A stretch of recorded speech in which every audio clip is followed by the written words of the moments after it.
name is Durdana Ansari. I live in London and I am the first Muslim honorary commander for the Royal Navy.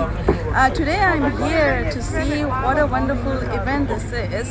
It's my first time and I'm very surprised and extremely pleased to see how well organized this whole Jalsa is. And the way people are taking care of you, guiding you, which way you should go, which way you should not. And there are hundreds and I think thousands of volunteers, which I'm really amazed to see that we're working together.